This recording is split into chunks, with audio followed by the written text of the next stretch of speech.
हंसने के लिए हिंदुस्तान में कहीं जाने की जरूरत नहीं पड़ती। और ये भाषा का खेल होता है, टाइमिंग का खेल होता है, टाइमिंग का खेल। कवि सम्मेलन केवल टाइमिंग का खेल है और कुछ भी नहीं। और उसमें भाषा सबसे मायने रखती है। अभी कर्नाटक में राहुल जी वो कर्नाटक जीत गए, दूसरे दिन एक का फोन आ गया कन्नड़ भाषा में, बोले लिम्डा डोजरस टेल मी हष्टपुष्ट कोक्रिक बूमरा। अब वो जाने के जीत की बधाई दे रहा होगा तो उन्होंने भी बधाई देके ना फोन काट दिया। वापस फोन आया थोड़ी देर बाद, वापस बोले लिम्डा डोजरस टेल मी हष्टपुष्ट कोक्रिक बूमरा। तो जाने के दूसरे का फोन आ गया, फिर बधाई दे दी। तीसरी बार फिर फोन आया, बोले लिम्डा डोजरस टेल मी हष्टपुष्ट कोक्रिक बूमरा। तो उन्होंने पीए को फोन दिया, वो समझते तो ही नहीं भाषा, उन्होंने पीए को फोन दिया, बोले देख तो ये क्या किया। बोले कुछ नहीं किया, कंपनी वाले का फोन है, बोले कल बैलेंस डला लेना, खत्म हो जाएगा आज। तालियां आनी रही बढ़िया वाली, जरा पीछे तक हाथ खड़े करके बताओ एक बार जरा। मतलब हंसने के लिए मेरे भाई हिंदुस्तान में कहीं जाने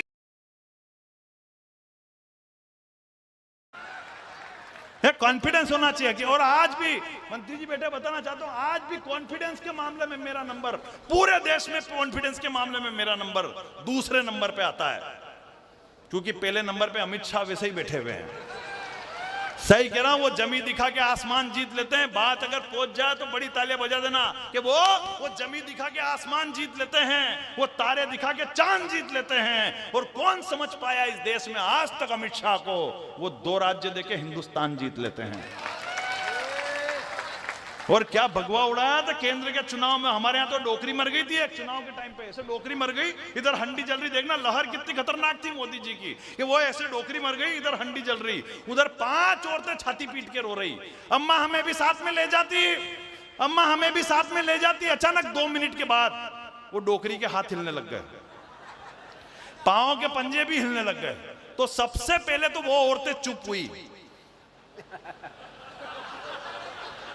जो कह रही थी कि अम्मा हमें भी साथ में ले चलो। उनने देखा आज मामला रिपीट हो गया, कुछ भी हो सकता है यहाँ पे, बिल्कुल चुप हो गई, कोई पास में जाने को तैयार नहीं। बड़े वाले बेटे ने हिम्मत करी पास में जाने की, वो पास में गया, बोले माता जी आप वापस प्रकट हो गई हो, ये पूरे परिवार के लिए खुशी की बात है, आपका आशीर्वाद हमारे ऊपर बना रहे। डोकरी बोली बेटा मैं वापस नहीं आई हूँ, मैं तो स्वर्ग के दरवाजे पर चली गई थी, लेकिन एक बात तुझसे कहना रह गई थी, इसलिए मैं वापस पलट के आई हूँ। बेटे ने बोला, बोले ऐसी कौन सी बात रह गई थी अम्मा। तो अम्मा ने पलट के वापस उन 5 औरतों की तरफ देखा, 3 तो उसमें से उठ के ही निकल ली। बोले आज ये डोकरी अपने को ही लेने के लिए आई है, आज अपना नाटक महंगा पड़ गया। लेकिन बड़े वाले बेटे ने फोड़ दे के जो डोकरी ने ढंग से जवाब दिया, तालियों का माहौल उस पर बना देना। बड़े वाले बेटे ने फोड़ दे के पूछा, बोले ऐसी कौन सी बात थी जिसको कहने के लिए आप स्वर्ग के दरवाजे से वापस आ गई। बोले केवल एक बात तुझसे कहना रह गई थी। बोले क्या। बोले आएगा तो मोदी।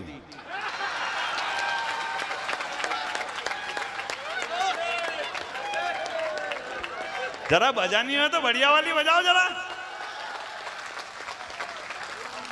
मतलब अपने हिंदुस्तान में लहर कितनी खतरनाक। माननीय मंत्री जी एक पत्रकार ने अमित शाह जी से पूछ लिया, बोले आपने एक 5 अगस्त के दिन राम मंदिर दे दिया, दूसरी 5 अगस्त पे आपने 370 हटा दी, तीसरी 5 अगस्त पे आपका क्या मूड है।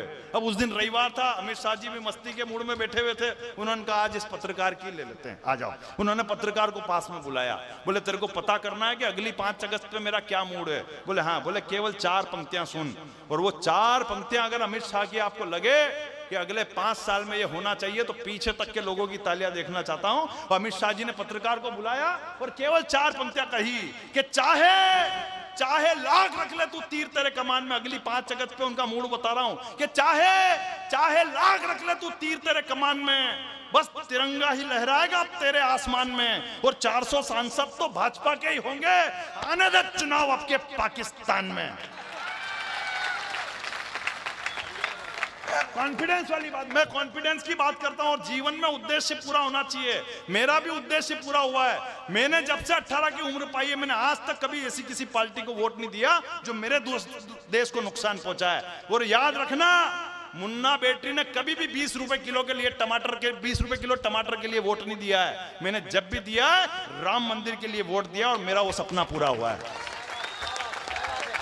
और उद्देश्य पूरा होना चाहिए, जीवन में उद्देश्य पूरा होना चाहिए। और ये बात हमने भगवान श्री राम से सीखी है कि तीनों ही लोक में रघुकुल का ऊंचा नाम कर दिया, लिया अवतार जिस देश से वो पूरा काम कर दिया।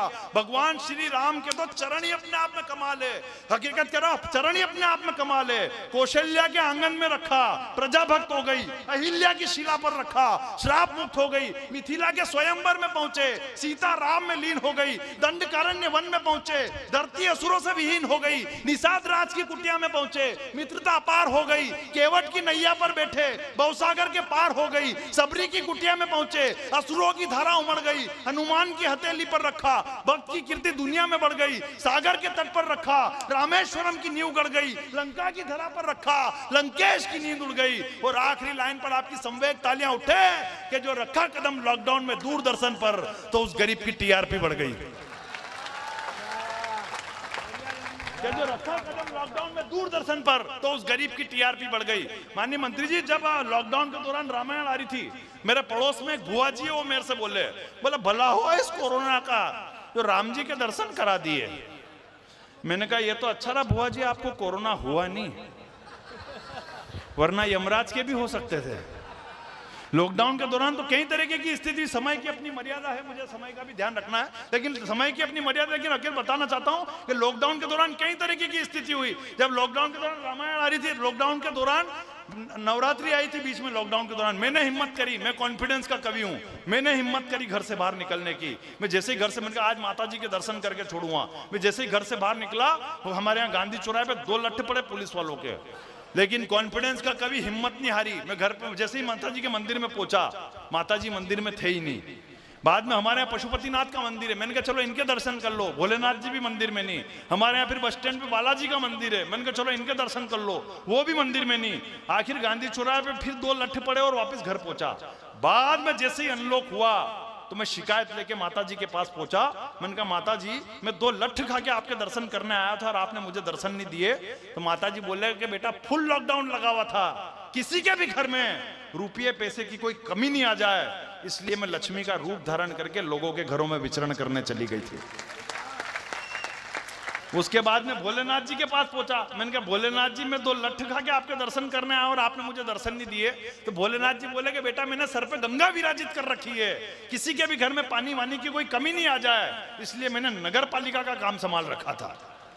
तालियां तो अगली बात पर उठेगी आपकी कि मैं फिर डायरेक्ट बालाजी के पास पहुंचा। मैंने कहा बालाजी, न तो अभी सीता जी को ढूंढने जाना था, न किसी रावण की लंका में आग लगानी थी, मैं 2 लट्ठ खा के आपके दर्शन करने आया और आपने मुझे दर्शन नहीं दिए। तो बालाजी बोले कि बेटा जो गांधी चौराहे पे तेरे 2 लट्ठ पड़े थे नहीं, वो पुलिस वाले के रोल में मैं ही था। ईश्वर किस रूप में आ जाए मालूम नहीं पड़ा, लेकिन इस सदन की सर्वाधिक तालियां उठे कि जिस दौर में एक बेटा अपने बाप को हाथ लगाने को तैयार नहीं था, इन्हीं पुलिस वालों ने उन्हें शमशान तक पहुंचाया है। ईश्वर किस रूप में आ जाए मालूम नहीं पड़ता। इंसाफ नहीं मिलेगा यहां लिखने से मोबाइल में, इंसाफ नहीं हम पुलिस वालों के ऊपर कुछ भी कर दें, लेकिन हकीकत तो यह है कि जब मुसीबत आती तो सबसे ज्यादा वही काम आते हैं। तब पंक्तियां पढ़ता हूं कि इंसाफ नहीं मिलेगा यहां लिखने से मोबाइल में। किसी बेटी के साथ जब हिंदुस्तान में कोई दुराचार हो जाता है तो हम केवल फेसबुक पर अपनी एक पोस्ट डाल के अपने कर्तव्य की तीसरी कर लेते हैं, लेकिन इस हिंदुस्तान में होना क्या चाहिए। मैं 4 पंक्तियां पढ़ता हूं और हरदा की बड़ी तालियां देखना चाहता हूं। अगर आप भी चाहते हैं कि हिंदुस्तान में अब ये होना चाहिए तो आपकी तालियां देखना चाहता हूं कि इंसाफ नहीं मिलेगा यहां लिखने से मोबाइल में। अब वही करना है जो होता है अरब और इजराइल में। वो चाहते हो कि सुरक्षित रहे बेटियां इस देश में, तो बलात्कारियों को निपटा दो हैदराबाद स्टाइल में। पुलिस अपना काम ईमानदारी से करना चाहती है, लेकिन दुख तो तब होता है जब पुलिस के ऊपर पत्थर फेंके जाते हैं, थूका जाता है, और कोई पुलिस वालों को भी कोई कम टेंशन नहीं होती, उनके भी खतरनाक टेंशन होती है। पिछली केंद्र की सरकार में तो एक मिनिस्टर साहब ने घोषणा कर दी थी, बोले अब जो खुले में शौच करने जाएगा उसे पकड़ के अंदर बंद कर देंगे। कौन कर रहा बंद? मिनिस्टर साहब आ रहे बंद करने के, गांव के लोग एक दूसरे को करेंगे। करना बेचारा इन पुलिस वालों को, इनके जीवदोरी कितनी टेंशन हो गई।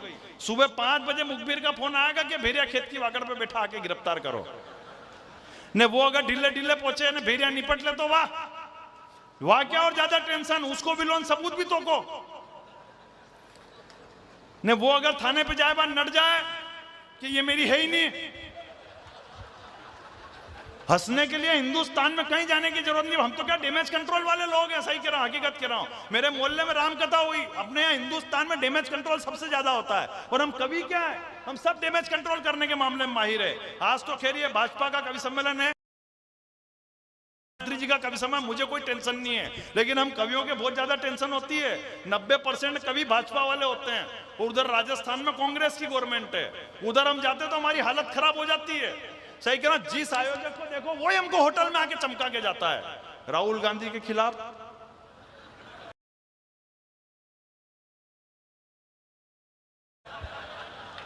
अब हमारे टेंशन के कौन से मंच पे क्या काम करना। पिछली नवरात्रि में तो 20-20, 25-25 कवि सम्मेलन, हमें ही मालूम नहीं पड़ रहा कौन से मंच पे क्या काम करना है। एक मंच पे तो मैं जाके भूल गया, मैंने जाते के में जो राहुल जी को उधेड़ना शुरू किया, और सामने से अध्यक्ष जी बैठे हुए और ऐसे ऐसे कर रहे हैं। अच्छा, मेरे को लग रहा है कि इनको मजा आ रहा, तो मैंने और उधेड़ना शुरू किया। फिर नीचे से एक पर्ची आई, बोले बेटा मंच कांग्रेस का है, आज पेमेंट लेके जाएगा कि अटैची भी यहीं छोड़ के जाएगा। तो मैंने तुरंत डैमेज कंट्रोल किया, और जो डैमेज कंट्रोल किया, तालियां उस बात पे बजा देना, मैंने तुरंत डैमेज कंट्रोल किया। मैंने कहा राहुल, अगर 97 पे आउट नहीं होता तो भारत आज वर्ल्ड कप जीत जाता है। बोला हम तो डैमेज कंट्रोल करने में, हालांकि देखो मुझे भी उस व्यक्ति के लिए डैमेज कंट्रोल करना पड़ा जिसने पूरी पार्टी को ही डैमेज करके रख रखा है।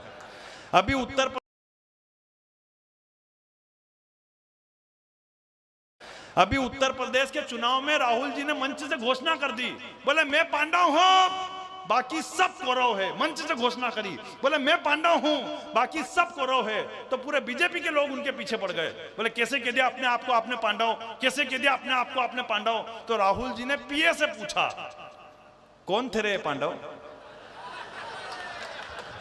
तेने बुलवा तो दिया मेरे से, अब मेरे को तो ध्यान ही नहीं कौन थे पांडव।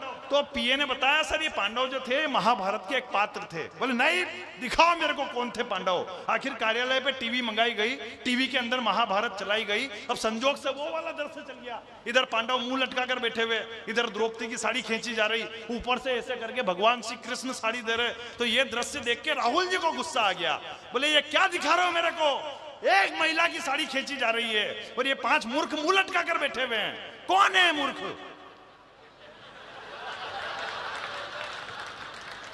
तो पीए ने बताया सर यही पांडव है। तो वो बोले तो वहां तो फिर उधर के आदमी का नाम लेने के लिए बोलता था, बोले सर वो कौरव है, उन्हीं का आदमी तो खींच रहा है। तो तालियां अगली बात पे बजा देना बड़ी वाली। वो बोले कि वहां तो वो जो ऊपर से साड़ी दे रहे हैं उनका नाम लेने के लिए बोल देता है। बोले सर वो पूरी दुनिया के सम्राट है, आपके एक के फोड़े पड़ रहे हैं, उनके 16,108 है। जानकारी होनी चाहिए किसी भी चीज की कि होता नहीं कुछ उनसे, बस 4 पंक्तियों से मुन्ना बैटरी को विदा कर देना। अगर आपको लगे कि पंक्तियां ढंग की है तो फिर आपकी बड़ी तालियों से विदा होना चाहता हूं कि होता नहीं कुछ उनसे। ये जो कभी मंदिर में जाते हैं, कभी उनकी बेन गंगा में जाकर डुबकी लगाती है, ये केवल दृश्य चुनाव के टाइम पर नजर आता है, बाकी कभी नजर नहीं आता है। तब पंक्तियां पढ़ता हूं कि होता नहीं कुछ उनसे पर सब कुछ झोंक रहे हैं, लांघी मर्यादा शब्दों की वो इतना भोंक रहे हैं। और मिलती नहीं सत्ता तो पेतरा ही बदल लिया, मिलती नहीं सत्ता तो पेतरा ही बदल लिया। कल मजार धोग रहे थे, आज मंदिर धोग रहे हैं।